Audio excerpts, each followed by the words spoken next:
Hello guys, आज मैं आपको पहला स्टेप जो कि है हमारा आइल्स उसके बारे में समझाऊंगा कि आइल्स कितने तरह के होते हैं और आपको कुछ सर्टेन फैक्टर्स के अकॉर्डिंग आपको आइल्स कौन सा कैटेगरी वाला लेना चाहिए और उसके बाद मैं आपको फाइनली बताऊंगा कि आइल्स बुक कैसे करना है। तो सबसे पहले मैं आपको बताता हूँ कि आइल्स जो कि होता है वो दो कैटेगरीज में डिवाइड होता है। एक होता है आइल्स एकेडमिक और एक होता है आइल्स जनरल। अगर आप स्टूडेंट और अगर आप बाहर पढ़ने जा रहे हैं तो आपको आइल्स एकेडमिक देना, ना कि जनरल।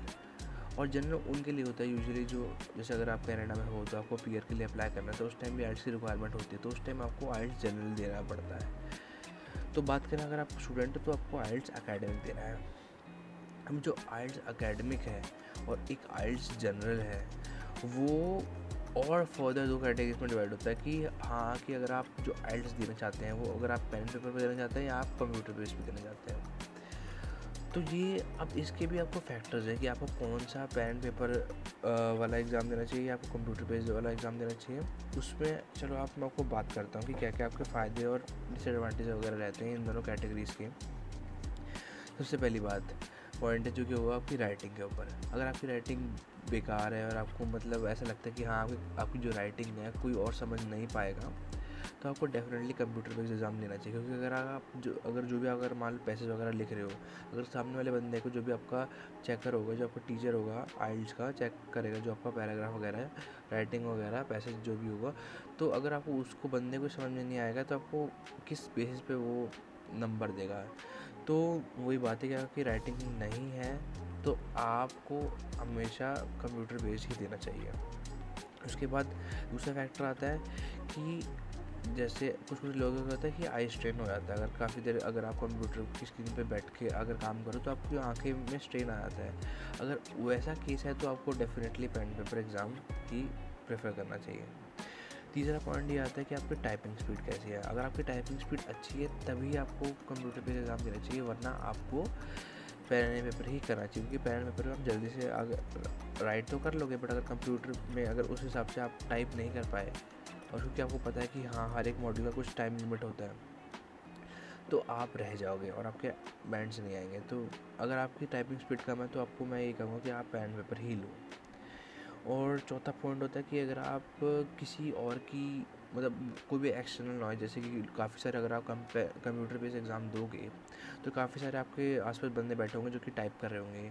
अगर काफ़ी सारे मतलब आपको ऐसी टाइपिंग नॉइज़ वगैरह कोई भी मतलब नॉइज़ से आपको प्रॉब्लम है तो आपको कि वही है कि पेन पेपर लेना पड़ेगा। क्योंकि क्या होता है कि अब वहाँ पे काफ़ी सारे कंप्यूटर्स होंगे, कंप्यूटर पे अगर एग्ज़ाम वगैरह देने जाओगे तो सारे टाइप करोगे तो टाइपिंग के साउंड काफ़ी आएगी। अगर आप उससे ईजिली डिस्ट्रैक्टेड हो जाते हो तो आपको फॉर श्योर पेन पेपर ही देना पड़ेगा।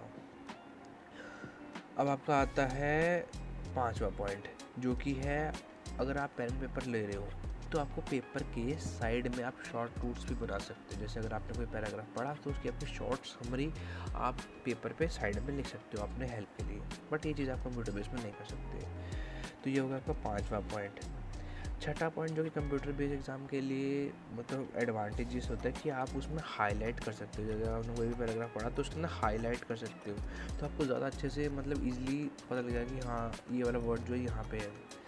अंडरलाइन करने से अगर कंपेयर करूँ तो अंडरलाइन करना जो कि पेन पेपर करोगे और हाईलाइट करना, तो मैं आपको हाईलाइट करना ही मतलब रेकमेंड करूँगी कि अगर हाईलाइट करोगे तो वो ज़्यादा आपको विजिबल रहेगा आई के लिए।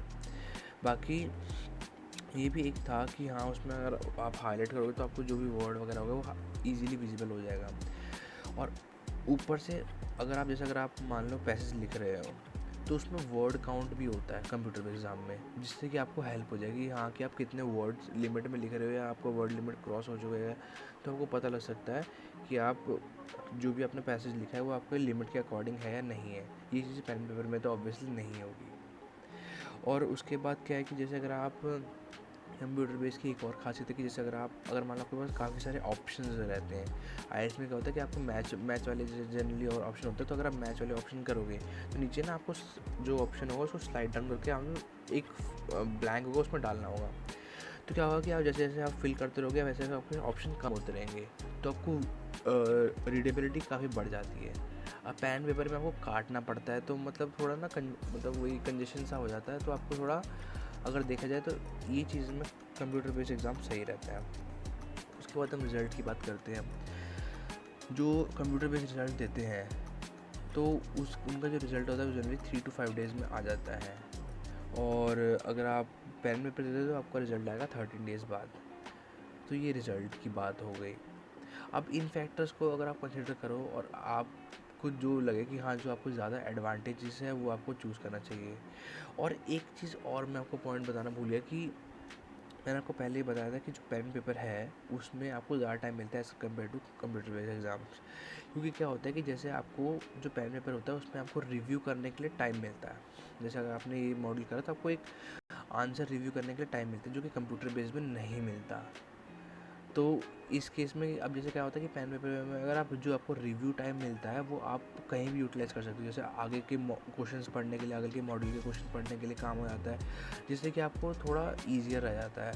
तो ये भी एक फैक्टर है जो कि मेरे को लगा कि आपको बताना चाहिए।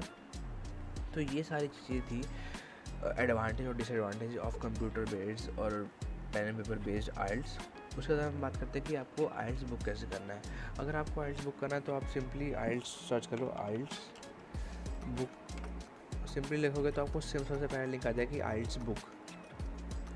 तो उसके जहाँ पे यहाँ पे आपको ये वाली वेबसाइट खुल जाएगी जो कि IDP की है। अब यहाँ पे आपको सिंपली यहाँ पे बुक नाउ पे क्लिक करना है। उसके बाद आपको सिलेक्ट टेस्ट करना है, जो कि अब यहाँ पे मैंने आपको बताया था कि 2 तरह के होते हैं, कंप्यूटर बेस्ड आइल्स हो गया और एक पेन पेपर हो गया। तो अगर आपको कंप्यूटर बेस्ड करना है तो कंप्यूटर बेस्ड पे सिलेक्ट करो, अगर पेन पेपर बेस्ड अगर आइल्स करना है तो आपको पेन पेपर आइल्स पे क्लिक करा। टेस्ट मॉडल हो गया। मैंने आपको बताया था कि अगर आप पीआर के लिए अप्लाई करो तो जनरल, अगर आप स्टूडेंट हो तो आपको अकेडमिक करना है। तो ये आपने अकेडमिक चूज़ कर लिया। जो भी आपकी सिटी है वो आपने फिल कर देनी। जैसे अगर मैं कोई भी सिटी फिल कर देता हूँ, जैसे अगर मेरी जो सिटी है तो न्यू दिल्ली साउथ आपने बुक करी। उसके बाद आपने क्या करना है, बुक नाउ पे क्लिक करना है। उसके बाद आपको यहाँ पे क्या होगा, आपको डेट्स पता लग जाएगी कि आपको कौन कौन सी डेट्स आपको अवेलेबल है बुक करने के लिए। जैसे अगर हम मान लेते हैं हम 20 के लिए बुक करते हैं, 20 मई के लिए, तो आपको यहाँ पे आ जाएगा कि पेन पेपर बेस्ड आइल्स आपको अकेडमिक बुक करना है और आपको 20 मई का आपको 2023 को बुक करना है। तो आपको ये सारी डिटेल मेंशन हो जाएगी। आपको प्राइस हो जाएगा 16,250 रुपीज़ आपको पे करने पड़ेंगे। यहाँ पे लिखा भी है, देखो, लिसनिंग रीडिंग राइटिंग जो भी होगा, लिसनिंग रीडिंग राइटिंग के लिए ये डे बुक करा जाएगा। ये स्पीकिंग के लिए नहीं है। स्पीकिंग या तो आपकी पहले हो सकती है और या बाद में भी हो सकती है, वो आपको बाद में पता लग जाएगा। बट ये जो आपकी डेट बुक हो रही है वो लिसनिंग रीडिंग और राइटिंग के लिए ही हो रही है। उसके बाद आपको करना है बुक नाउ पे क्लिक करना है। बुक नाउ पे क्लिक करके आपको आपकी डिटेल्स फिल करनी है। जैसे कुछ तो उसके बाद आपने क्या करना है, ये सारी डिटेल फिल कर देनी है। जो भी आपकी डिटेल वगैरह रहेंगी आपने वो फिल करी। यहाँ पे आपकी कोई भी डिसेबिलिटी है तो नो कर दो, उसको कंफर्म करके आपको प्रोसीड कर देना है। उसके बाद आपका आएगा यहाँ पे डिटेल्स वगैरह शो हो जाएंगे, आपको ये सारी डिटेल्स भरनी है। तो आपकी जो कंट्री ऑफ नेशनलिटी आपको तो पता है इंडिया ही होगी। उसके बाद फर्स्ट लैंग्वेज आपकी क्या होगी, हिंदी। तो उसके बाद आपको यहाँ पे ऑक्यूपेशन दे रखा होगा, तो यहाँ पे आपकी जो भी ऑक्यूपेशन का जो भी सेक्टर है वो आपको चूज़ करना है। जैसे अगर कोई टेक्निकल एंड साइंटिफिक फील्ड है तो अपनी टेक्निकल फील्ड चूज़ कर ली है। और ये टेक्निकल, जैसे अगर कंप्यूटर बेस्ड वगैरह जो भी आपका जो बीटेक है आपने IT या CS में करे तो टेक्निकल हो जाएगी। तो आपने एक फिल करा। ऑक्यूपेशन आपकी क्या है, स्टूडेंट होंगे अगर आप स्टूडेंट वीज़ा अप्लाई करेंगे। बाकी ये सारी फालतू चीज़ें भरने की ज़रूरत नहीं है। उसके बाद आपने क्या करना है, फिर टेकिंग द टेस्ट। अगर आप जैसे अगर स्टूडेंट है तो आपको बाहर अप्लाई करना है, तो उसके लिए क्या करें, for higher education extended course for 3 months और मोर। क्योंकि 3 मंथ्स से ज़्यादा ही कहीं आप यूजुअली कोर्स ले गए हो, 1 साल या 2 साल का। हमने यहाँ पे सेलेक्ट कर लेना है विच कंट्री। तो अपने यहाँ पे जो भी आपकी कंट्री है वो फिल कर लेनी है। उसके बाद यहाँ पे what level of education you have completed, तो अपने कौन से लेवल तक आपने एजुकेशन कर रखी है तो अपने वो सिलेक्ट कर लेनी है।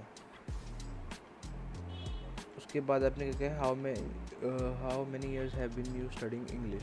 तो उसके बाद क्या करना है, यहाँ पे जो है कि आपने इंग्लिश कब से पढ़ रहे हो। तो आपको यूजुअली अगर आप स्कूल से पढ़ रहे हो तो आपको क्या करना है, यहाँ 9 और मोर पे क्लिक कर देना है, क्योंकि आपने बचपन से पढ़ रहे हो तो वही 9 साल से तो ऊपर हो ही जाएंगे। उसके बाद आपने क्या करना है, यहाँ पे सबमिट कर देना है। सबमिट करने के बाद आपको यहाँ पे पासपोर्ट के फर्स्ट पेज आपको अपलोड कर देना है, यहाँ पे आपको लास्ट पेज आपको अपलोड कर देना है। तो आपने कोई भी अपने इससे आपने अपलोड करा, उसके बाद आपको यहाँ पे भी रिकॉग्नाइज ऑर्गेनाइजेशन, यहाँ पे आपको स्किप कर देना, आपको कोई ज़रूरत नहीं है। उसके बाद आपको क्या करना है, यहाँ पे आपको इतनी डिटेल्स आपकी पूरी चेक कर लेनी है। उसके बाद आपको प्रोसीड टू पे कर देना है। प्रोसीड टू पे करने के बाद आपको यहाँ पे दिखा देगा कि जो भी डिटेल्स होंगी 20 मई का आप बुक कर रहे हो, आपकी इतनी फ़ीस पे करनी है, तो आप यहाँ पे ऑनलाइन पेमेंट भी कर सकते हो, जैसे वीज़ा कार्ड वगैरह से भी, कि वीज़ा मास्टर वॉलेट से भी कर सकते हो, नेट बैंकिंग भी कर सकते हो।